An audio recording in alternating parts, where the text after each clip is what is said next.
नमस्कार. मी श्रीधर जोशी. आपण पाहतात व्हिडिओ चॅनल कर्मचारी मित्र. बंधू भगिनींनो, आज शुक्रवार दिनांक 6 ऑक्टोबर 2023 आणि हा व्हिडिओ आहे व्हिडिओ क्रमांक 355. मित्रांनो, आपल्याला कल्पना आहे की गेले काही दिवसापासून मी आठवड्यातून फक्त एकच व्हिडिओ प्रसारित करतो आणि तो व्हिडिओ प्रसारित करतो शुक्रवारी. एका शुक्रवारी असतात आपण विचारलेल्या प्रश्नांची उत्तरं दिली जातात आणि दुसऱ्या शुक्रवारी कुठल्या तरी न्यायनिर्णयाची चर्चा करतो. गेल्या शुक्रवारी मी आपण विचारलेल्या सुमारे 18 प्रश्नांना उत्तरं दिली. मात्र आजच्या व्हिडिओमध्ये आपण सर्वोच्च न्यायालयाने रमेशचंद्र विरुद्ध दिल्ली ट्रान्सपोर्ट कॉर्पोरेशन या प्रकरणात जो 5 जुलै 2023ला एक जो निर्णय दिला आहे त्या निर्णयाची आपण चर्चा करणार आहोत. मित्रांनो, आपल्याला कल्पना आहे की कर्मचाऱ्याला त्याच्या गैरवर्तणुकीबद्दल किंवा त्यांनी जर काही गुन्हा केला तर त्याला जबर शिक्षा म्हणजे बडतर्फीची किंवा कामावरून काढून टाकणे ही शिक्षा देखील दिली जाते. परंतु अशी शिक्षा दिल्यानंतर ती शिक्षा अपिलीय अधिकाऱ्यांकडून किंवा वरिष्ठ न्यायालयाकडून जर रद्द केली आणि मग कर्मचाऱ्याला पुन्हा जर त्याची सेवेत पुनर्स्थापना केली तर अशा वेळी ज्या तारखेला त्या कर्मचाऱ्याला बडतर्फ केलं किंवा कामावरून काढून टाकलं त्या तारखेपासून त्याला सेवेत पुनर्स्थापना होईपर्यंतच्या काळाचे वेतन व भत्ते द्यावे अशी मागणी कर्मचाऱ्यांकडून केली जाते. पण अशा वेळी मात्र त्या माणसाला किंवा त्या कर्मचाऱ्याला पूर्वीची थकवा म्हणजे बॅक वेजेस द्यावे किंवा नाही हा निर्णय करताना त्यांनी त्याला ज्या तारखेपासून कामावरून काढून टाकलं आणि पुन्हा पुनर्स्थापित केलं या काळामध्ये त्यांनी काही नोकरी केली आहे का, म्हणजे इंग्लिशमध्ये whether he was gainfully employed ही बाब आहे ती विचारात घेणं आवश्यक असतं. आणि म्हणूनच या आजचं जे प्रकरण आहे रमेशचंद्र विरुद्ध दिल्ली ट्रान्सपोर्ट कॉर्पोरेशन या प्रकरणामध्ये याच विषयावर सर्वोच्च न्यायालयाने सविस्तर चर्चा केलेली आहे. म्हणजे थोडक्यात कर्मचाऱ्याला बडतर्फीची शिक्षा दिली, कामावरून काढून टाकण्याची शिक्षा दिली, पण त्याची शिक्षा रद्द झाल्यामुळे त्याला ज्यावेळेस सेवेत पुनर्स्थापना केली तर त्या काळाचं जे पिरियडचे वेतन भत्ते द्यावे किंवा नाहीत यावेळी त्या कर्मचारी जो असेल तो त्या काळामध्ये कुठेतरी त्यांनी नोकरी केली का, धंदा केला का, कुठे काही ही बाब असते ती विचारात घेणं आवश्यक असते. आणि याच गोष्टीचा सर्वोच्च न्यायालयाने आजच्या या प्रकरणामध्ये उहापोह केला. आपण पाहूया या प्रकरणातील वस्तुस्थिती काय आहे. तर हे जे रमेशचंद्र म्हणून जे आहेत ॲपेलंट हे दिल्ली ट्रान्सपोर्ट कॉर्पोरेशनमध्ये कंडक्टर म्हणून 1985मध्ये लागले. 85मध्ये लागले तर त्यांच्याविरुद्ध 1992मध्ये त्यांच्या विरुद्ध एक दोषारोपपत्र निर्गमित करण्यात आलं. आणि त्यांच्याविरुद्ध दोषारोप असा होता की त्यांनी 2 पॅसेंजर्सकडून पैसे घेतले पण त्यांना तिकीटं काही दिली गेली नाही. आणि मग त्यानंतर ती चौकशी पूर्ण झाली आणि त्यांच्याविरुद्ध दोषारोप सिद्ध झाले आणि म्हणून त्यांना 1996मध्ये या दिल्ली ट्रान्सपोर्ट कॉर्पोरेशननी त्यांना कामावरून काढून टाकलं. आता मग याच्यावर काय केलं, दिल्ली ट्रान्सपोर्ट कॉर्पोरेशनला इंडस्ट्रियल डिस्प्यूट ॲक्ट लागू असल्यामुळं हे जे रमेशचंद्र आहे त्यांनी एक इंडस्ट्रियल डिस्प्यूट रेज केला कुठे, लेबर कोर्टासमोर.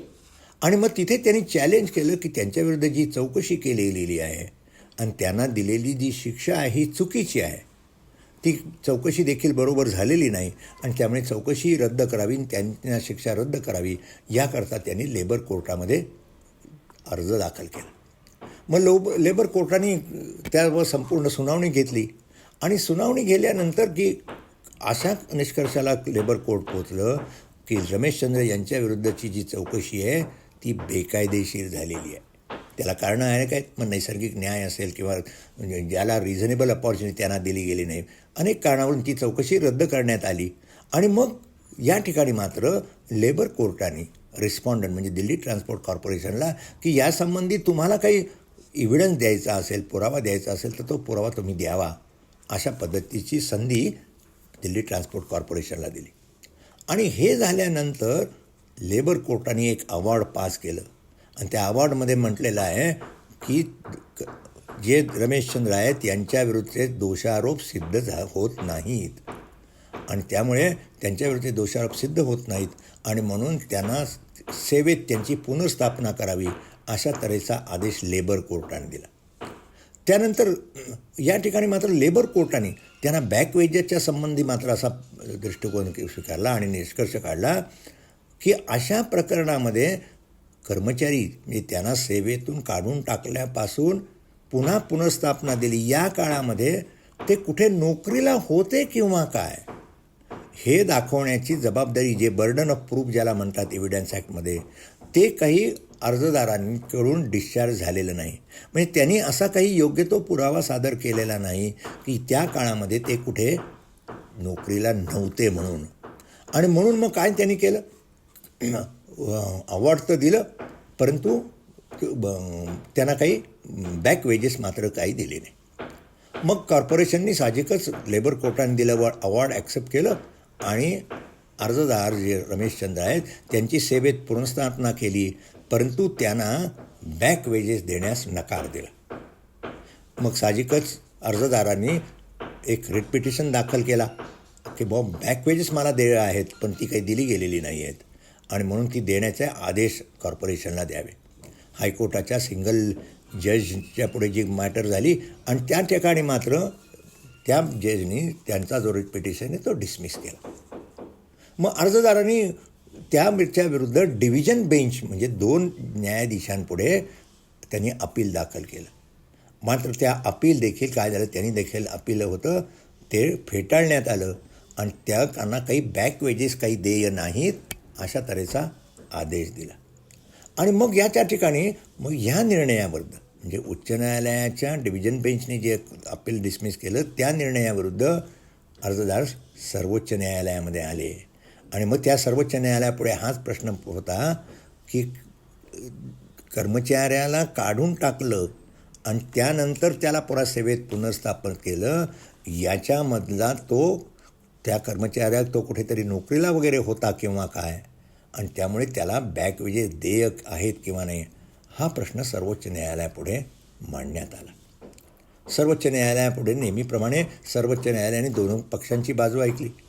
अर्जदार जे रमेशचंद्र आहेत त्यांच्या वकिलांनी जे मुद्दे मांडले त्यांचा पहिला मुद्दा असा मांडला होता की लेबर कोर्टामध्ये क्लेम जो केलेला होता अर्जदारांनी त्या अर्जदारांनी त्या क्लेममध्ये स्पष्ट म्हटलेलं होतं की अर्जदाराला कामावरून काढून टाकल्यानंतर त्यांनी कुठेही नोकरी केली नाही. म्हणजे थोडक्यात ते बेकारच होते.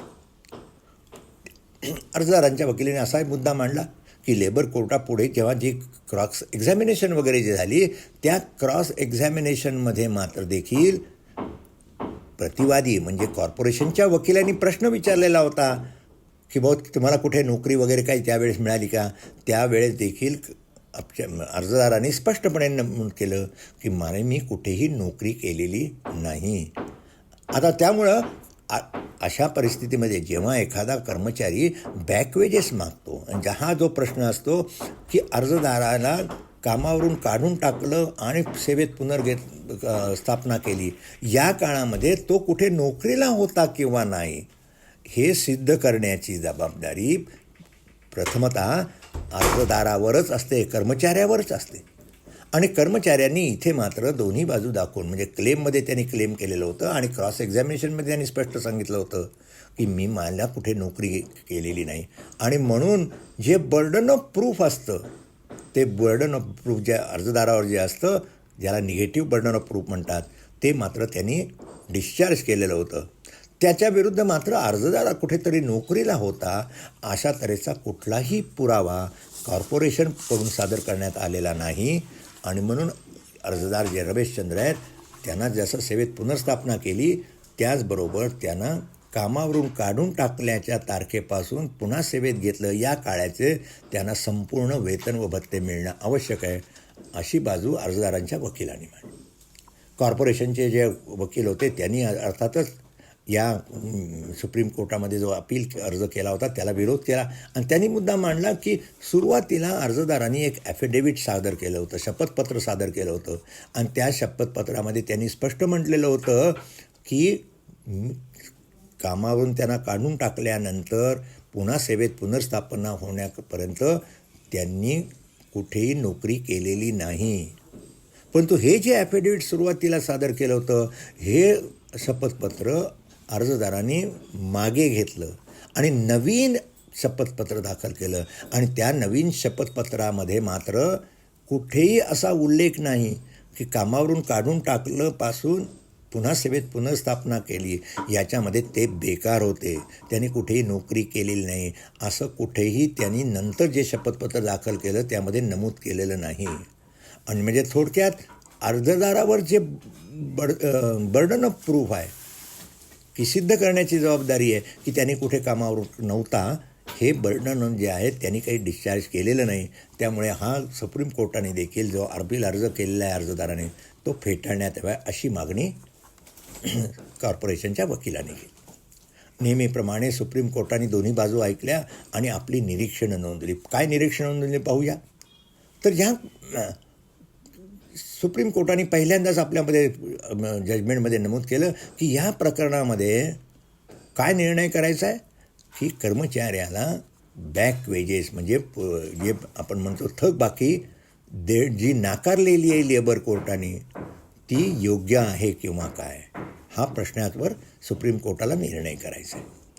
सुप्रीम कोर्टाने आपल्या जजमेंटमध्ये एक national Gandhi museum versus Sudhir Sharma या प्रकरणातला न्यायनिर्णय उद्धृत केला आणि त्याच्यामध्ये त्यांनी सांगितलं की एखाद्या प्रकरणामध्ये कर्मचाऱ्यांनी नोकरी केली आहे किंवा नाही याचं जे नॉलेज असतं, हे नॉलेज हे ज्ञान फक्त त्या कर्मचाऱ्यालाच असतं आणि त्या कर्मचाऱ्याला असल्यामुळे एव्हिडन्स ॲक्टच्या सेक्शन 106 प्रमाणे हे जे बर्डन आहे की त्यांनी कुठेही नोकरी केलेली नाही, हे इनिशियल बर्डन ऑफ प्रूफ त्या कर्मचाऱ्यावरच असतं आणि ह्या अशा तऱ्हेचं जे बर्डन असतं त्याला निगेटिव्ह बर्डन असं म्हटलं जातं. परंतु काही जरी असलं की त्यांनी हे बर्डन जे आहे त्याच्यावर बर्डन ऑफ प्रूफ ते त्यांनी डिस्चार्ज केलं आहे किंवा नाही हे प्रकरणातल्या वस्तुस्थितीवर अवलंबून असतं असं देखील आपलं निरीक्षण सुप्रीम कोर्टाने नमूद केलं. आता यामध्ये असं की यामध्ये जर if it is a negative burden, आता अशा ठिकाणी त्या ठिकाणी काही निराळं पॉझिटिव्ह मटेरियल म्हणजे तो कुठेतरी नोकरीला आहे असं काही एव्हिडन्स प्रतिवादीतर्फे म्हणजे दिल्ली कॉर्पोरेशनतर्फे सादर केला आहे किंवा काय याचा देखील विचार करायला पाहिजे. आणि मग सर्वोच्च न्यायालयाने हे आपलं निरीक्षण नोंदल्यानंतर त्यांनी पुन्हा प्रकरणातल्या फॅक्ट्स काय आहेत त्या पुनरुच्चार त्याचा केला आणि त्याच्यामध्ये त्यांनी स्पष्ट म्हटलं की स्टेटमेंट ऑफ क्लेम जो पहिल्यांदा अर्जदाराने लेबर कोर्टामध्ये सादर केला होता त्यामध्ये त्यांनी स्पेसिफिकली असं म्हटलेलं होतं की तो म्हणजे जे कर्मचारी आहेत, अर्जदार कर्मचारी आहेत, यांनी कुठे रमेशचंद्र यांनी कुठेही नोकरी केलेली नाही आणि ते बेकारच होते असं स्पष्टपणे आपल्या स्टेटमेंट ऑफ क्लेममध्ये नमूद केलेलं आहे.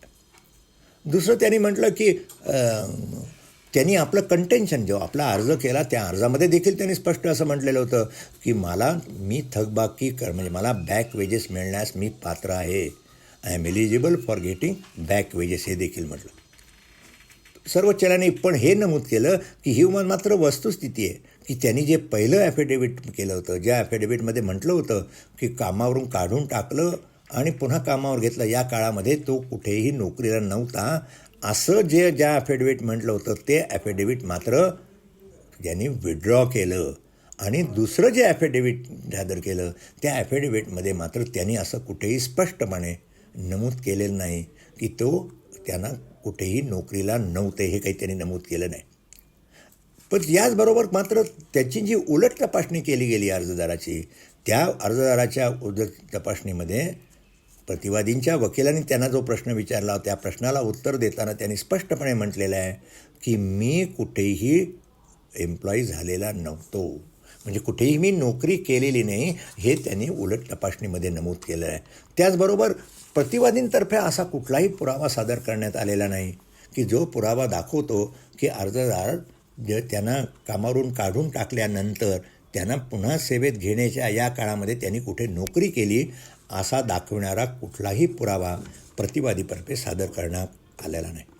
सर्वोच्च न्यायालयाने या ठिकाणी म्हटलं की हा सेटल लॉ आहे. काय लॉ सेटल आहे की एखाद्या कर्मचाऱ्याची सेवेत पुनर्स्थापना झाली म्हणजे त्याला ॲटोमॅटिक बॅक वेजेस मिळतात असं नाही.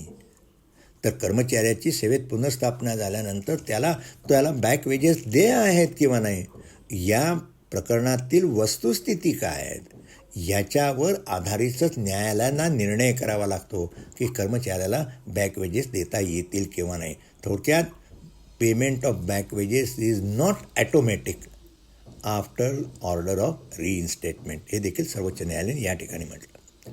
आता या ठिकाणी पुढचं त्यांनी म्हटलं की ह्या वस्तुस्थिती असली, कर्मचाऱ्यांनी पहिलं ॲफिडेव्हिट मागे घेतलं आणि ज्या ॲफिडेव्हिटमध्ये उल्लेख केलेला होता की तो कुठेही नोकरीला नव्हता आणि दुसऱ्या ॲफिडेव्हिटमध्ये काही नव्हतं, तरी कर्मचाऱ्याच्या बाजूने 2 गोष्टी निमित्त आहेत की त्यांनी जो स्टेटमेंट ऑफ क्लेम केला होता लेबर कोर्टामध्ये, त्यामध्ये त्यांनी स्पष्टपणे म्हटलेलं आहे की मी म्हणजे अर्जदार त्यांना कामावरून काढून टाकल्यानंतर कुठेही त्यांनी नोकरी केलेली नाही, म्हणजेच ते बेकार होते हे स्पष्ट त्यांनी न म्हटलं. त्याचबरोबर प्रतिवादींच्या वकिलांनी जी अर्जदाराची उलट तपासणी केली होती, त्या उलट तपासणीमध्ये उत्तर देताना देखील त्यांनी स्पष्ट म्हटलेलं आहे की त्यांच्याकडे कुठलेही सफिशियंट सोर्स ऑफ इन्कम नव्हते आणि त्यामुळे त्यांच्या कुटुंबाचं पालन पोषण करण्याकरता त्यांना कुठलाही सोर्स ऑफ इन्कम नव्हता. म्हणजेच थोडक्यात त्यांनी कुठलीही नोकरी केलेली नाही, म्हणजे त्यांना काढून टाकल्यानंतर कुठलीही नोकरी केली नाही असं त्यांनी उलट तपासणीमध्ये नमूद केलेलं आहे. आता परंतु सर्वोच्च न्यायालयाने मात्र हे विचार केला की एका बाजूला ह्या 2 गोष्टी त्याच्या बाजूने जरी असल्या तरी ही वस्तुस्थिती नाकारता येत नाही की जे पहिल्या ॲफिडेव्हिटमध्ये त्यांनी स्पेसिफिक असं म्हटलं होतं मी कुठे नोकरी केलेली नाही, ते मात्र त्यांनी ॲफिडेव्हिट विड्रॉ केलेलं आहे आणि दुसऱ्या ॲफिडेव्हिटमध्ये कुठेही स्पेसिफिक असर्शन असं केलेलं नाही की त्यांनी कुठे नोकरी केलेली नाही. म्हणजे थोडक्यात 2 बाजू त्या कर्मचाऱ्याच्या बाजूनी असल्या तरी त्यांनी पूर्वीचं केलेलं ॲफिडेव्हिट हे त्यांनी विड्रॉ केलेलं आहे, ही बाब काही नजर अडकता येत नाही. आता मग मात्र बॅक वेजेस काय देता येतील, किती देता येतील याचा विचार करताना सर्वोच्च न्यायालयाने जे प्रतिवादींनी जी आकडेवारी सादर केली त्या आकडेवारीप्रमाणे सांगितलं की जेव्हा त्या मला कामावरून काढून टाकलं तेव्हा त्या कर्मचाऱ्याचा पगार होता 4,000 आणि त्यांना सेवेत पुनर्स्थापना केली तेव्हा पगार आहे 18,830. आणि मग सर्व या बाजू विचारात घेऊ, म्हणजे कर्मचाऱ्यांनी केलेलं पूर्वीचं ॲफिडेव्हिट, त्याने विड्रॉ केलेलं ॲफिडेव्हिट, मग क्रॉस एक्झामिनेशन, या सर्व बाजू विचारात घेतल्यानंतर सर्वोच्च न्यायालयाने असा निर्णय दिला की त्यांना 3 लाख रुपये म्हणजे संपूर्ण बॅक वेजेस न देता एक रकमी त्यांना 3 लाख रुपये रक्कम बॅक वेजेसच्या पोटी देण्यात यावी असा निष्कर्षापर्यंत सर्वोच्च न्यायालयाने आणलं. आणि मग सांगितलं की अपचारी कर्मचारी जे म्हणजे अर्जदार जे आहेत त्यांना 3 लाख रुपये एक बॅक वेजेस म्हणून 2 महिन्याच्या आत देणं आवश्यक आहे. म्हणजेच प्रतिवादींनी अर्जदाराला 3 लाख रुपयाची रक्कम बॅक वेजेस म्हणून द्यावी आणि त्याबरोबरच त्यांनी जर हे बॅक वेजेसची रक्कम दिली नाही 2 महिन्यामध्ये तर त्याच्यावर त्यांना 9% व्याजासह त्यांना रक्कम द्यावी लागेल. आणि थोडक्यात अर्जदारांनी जे अपील केलं दॅट वॉज पार्शली अलाउड केलं होतं. मित्रांनो, ह्या प्रकरणावरून काय 2 गोष्टी निष्कर्ष जे आपल्या सर्वांनी लक्षात ठेवणं आवश्यक आहे की जेव्हा एखाद्या कर्मचाऱ्याला बॅक वेजेस द्यायची किंवा नाही हा जेव्हा विचार केला जातो त्यावेळेस महत्त्वाचा मुद्दा विचार करायला पाहिजे की त्या कर्मचाऱ्याला काढून टाकल्यानंतर पुन्हा त्याला सेवेत पुनर्स्थापना दिली त्या काळामध्ये त्यांनी कुठे नोकरी केलेली आहे किंवा नाही. आता ह्यामध्ये हे प्रूव्ह करण्याचं की त्यांनी कुठे नोकरी केलेली नाही हे सिद्ध करण्याची प्रायमरी जबाबदारी त्या अर्जदाराचीच असते. अर्थात त्या अर्जदाराने नुसतं ॲफिडेव्हिट जरी केलं असेल तरी ते ॲफिडेव्हिट ॲक्सेप्ट करायचं आहे की त्यांनी कुठे नोकरी केली नाही, अनलेस की त्याला काही कॉन्ट्राडिक्टरी इव्हिडन्स म्हणजे प्रतिवादींतर्फे किंवा एम्प्लॉयरतर्फे जर काही इव्हिडन्स सादर करण्यात आला की तो कर्मचारी नोकरीला होता असा दाखवणारा पुरावा जर नसेल तर अपचारी कर्मचाऱ्यांनी किंवा अर्जदारांनी जे ॲफिडेव्हिट केलं असेल त्या ॲफिडेव्हिटमध्ये त्यांनी जर म्हटलं असेल की त्यांनी कुठेही नोकरी केली नाही तर त्यांनी ते बर्डन डिस्चार्ज केलं असं समजूनच त्यांना बॅक वेजेस देण्यासंबंधी विचार केला पाहिजे. अर्थात बॅक वेजेस देताना सर्व गोष्टींचा फॅक्ट्स अँड सर्कमस्टन्सेस विचार करूनच असा निर्णय द्यावा लागेल. कुठेही असा जॅकेट फॉर्म्युला नाही. मित्रांनो, हा मुद्दा मी का सांगितलं? बॅक वेजेसचा प्रश्न अनेकांना विचारतो, मलाही लोक प्रश्न विचारतात आणि म्हणून माझ्या दृष्टीने हा सर्वोच्च न्यायालयाचा एक महत्त्वाचा निर्णय होता आणि म्हणून त्याच्यावरचा हा व्हिडिओ केला. नेहमीप्रमाणे हा जो न्याय निर्णय आहे तो मी गुगल ड्राईव्हवर अपलोड करून त्याची लिंक या व्हिडिओसोबत दिलेलीच आहे. मित्रांनो, आता थांबण्याची वेळ आली. आता आपण भेटणार आहोत पुढच्या शुक्रवारी एका नव्या व्हिडिओसोबत आणि त्या व्हिडिओचा विषय नेहमीप्रमाणे असणार आहे तुमचे प्रश्न, आमच्या उत्तरे. पण मित्रांनो, त्याच्या आधी आत्तापर्यंत जे 355 व्हिडिओ जे झाले त्या व्हिडिओची मी विषयावार यादी केलेली आहे आणि आपल्याकडे जर आपण कर्मचारी मित्र या व्हिडिओ चॅनल सबस्क्राईब केलं असेल तर त्या ठिकाणी जे प्लेलिस्ट म्हटलेलं आहे त्या प्लेलिस्टमध्ये अशी विषयावार जे कुठले व्हिडिओ आहेत त्याची यादी आणि ते व्हिडिओ दिलेले आहेत. अर्थात ह्याची नेमकी माहिती देणारा एक छोटासा व्हिडिओ मी येत्या मंगळवारी मी निश्चितच प्रसारित करणार आहे. मित्रांनो, आता इथेच थांबण्याची वेळ झाली. आपल्याला व्हिडिओ आवडला असेल लाईक करा, शेअर करा, इतरांना फॉरवर्ड करा. या चॅनलला सबस्क्राईब केलं नसेल तर जरूर सबस्क्राईब करा आणि आपल्या मित्रांना देखील सबस्क्राईब करण्यास सांगा. म्हणजे या चॅनल तर च्या मार्फत जी विविध प्रकारची माहिती दिली जाते त्याची माहिती त्या कर्मचाऱ्यांना देखील त्याचा देखील लाभ घेता येऊ शकेल. चला, नमस्कार.